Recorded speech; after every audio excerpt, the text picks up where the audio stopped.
চন্দিকা হাথুরা সিংহে বাংলাদেশের ক্রিকেটের আলোচিত এবং সমালোচিত একটা নাম, যিনি কোচ হিসাবে সফলই বলতে হবে। 2 দফা কাজ করছেন, প্রথম 1 দফা কাজ করে গেছেন, এখন 2য় দফা চলছে। কিন্তু তার কাজের যে তরিকা সেটা নিয়ে প্রশ্ন আছে অনেকেরই। প্রশ্ন ছিল সাবেক প্রধান নির্বাচক ফারুক আহমেদের, এবং তার সঙ্গে মতবিরোধে তিনি ছেড়ে দিয়েছিলেন প্রধান নির্বাচকের পদ। তিনি এখন বিসিবি প্রেসিডেন্ট, এবং তিনি স্পষ্ট করেছেন যে চন্দিকা হাথুরা সিংহেকে তিনি চান না। তার যে চুক্তি আছে সেই চুক্তিটা অবশ্য পুনর্বিবেচনা করা হবে, যে সেই চুক্তি পর্যন্ত তাকে রাখলে কি করা হবে নাকি তাকে এখনই সরিয়ে দেওয়া হবে। এইসব বিষয়বস্তু আমরা জানি। এখন প্রশ্ন হচ্ছে, একটা আবহ তৈরি হয়েছিল চন্দিকা হাথুরা সিংহে চলে যাবেন পাকিস্তান সিরিজের পরে, কিন্তু সত্যিই কি সেটা ঘটছে? সেসব নিয়ে কথা বলবো।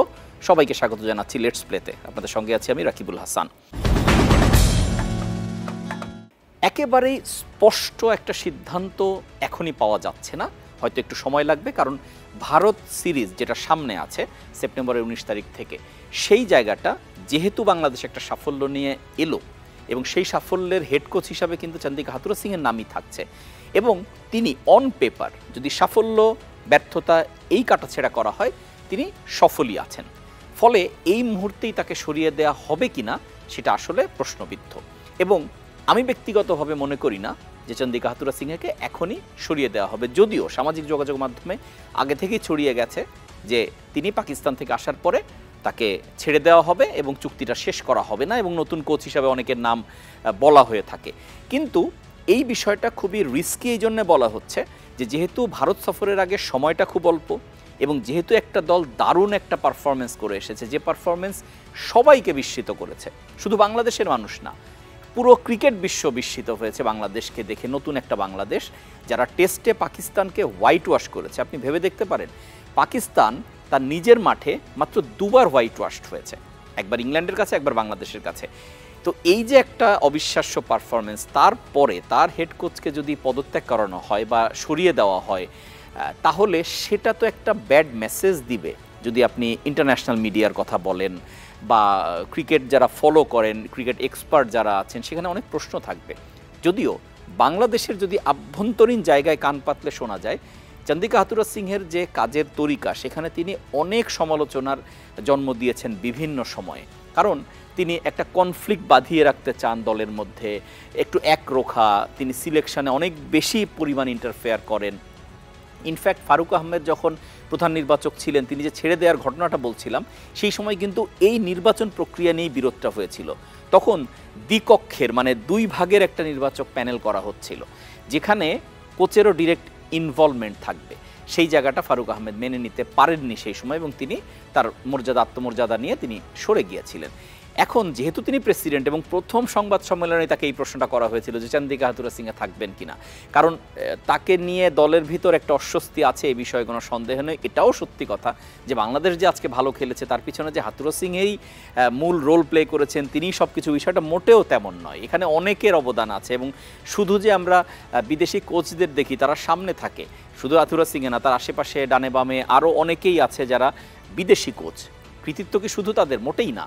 বাংলাদেশ যখন এই সিরিজের অনুশীলন করছিল তখন কিন্তু বিদেশিরা ছিলেন না, তখন কিন্তু দেশি কোচদের অধীনেই অনুশীলন হয়েছিল। কারণ আপনাদের মনে থাকার কথা, পাকিস্তান সফরে যাবার আগে বাংলাদেশের আভ্যন্তরীণ রাজনৈতিক পরিস্থিতি যে পট পরিবর্তন হয়ে গেছে, এর মধ্যে সেরকম একটা জাতীয় ক্রাইসিস চলছিল, এবং সেই সময় দেশে অনুশীলন করাটাও খুব কঠিন ছিল।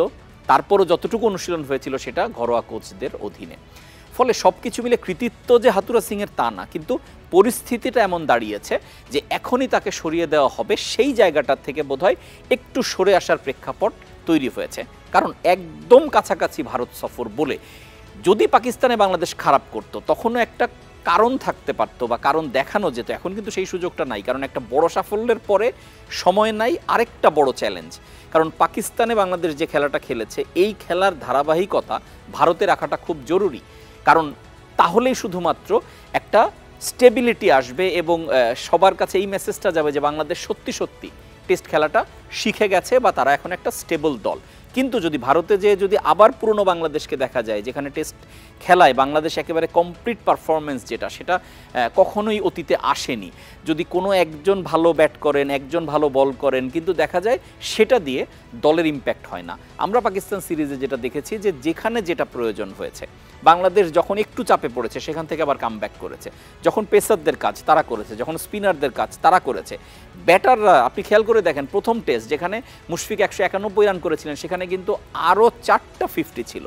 ফলে এই যে পুরো বিষয়গুলো এবং 50-র মাধ্যমে পার্টনারশিপ ছিল অনেকগুলো, ফলে এই যে কমপ্লিট পারফরমেন্স দুই টেস্টেই দেখা গেছে সেই ধারাটা ভারতের মাটিতে রাখাটা খুব জরুরি। এবং যদি সেটা রাখা যায়, ভারত আমরা জানি যে ক্রিকেটের সবচেয়ে ইনফ্লুয়েন্সিয়াল দল, সবচাইতে টপ দল, যারা আসলে কোনো খুদ নেই বললেই চলে, এরকম একটা দলকে তাদের মাটিতে যদি একটা স্টেটমেন্ট দেওয়া যায়, এবং ইনফ্যাক্ট পাকিস্তানের এই রেজাল্টের পর ভারতও কিন্তু কোনো সন্দেহ নেই যে দল গঠনের বেলায় অনেক কশাস থাকবে। কোনো অতীতে আমরা দেখেছি বিভিন্ন সময় বিশ্রাম তত্ত্ব দেওয়া হয়, এবার সেটা হবে বলে আমার মনে হয় না। তার পাশাপাশি যেটা হবে যে খেলা যেহেতু চেন্নাই আছে টেস্ট, ফলে সেখানে কিন্তু ভারত ঠিকই দেখা যাবে স্পিনারদের দ্বারস্থই হতে হবে, কারণ পেস বোলিং নিয়ে যা অন পেপার দেখা গেল বা রেকর্ড দেখা গেল তাতে অ্যাট দিস মোমেন্ট বাংলাদেশ কিন্তু ভারতের চেয়ে বেটার পেস বোলিং শেপে আছে, ফলে সেই রিস্ক হয়তো ভারত নেবে না।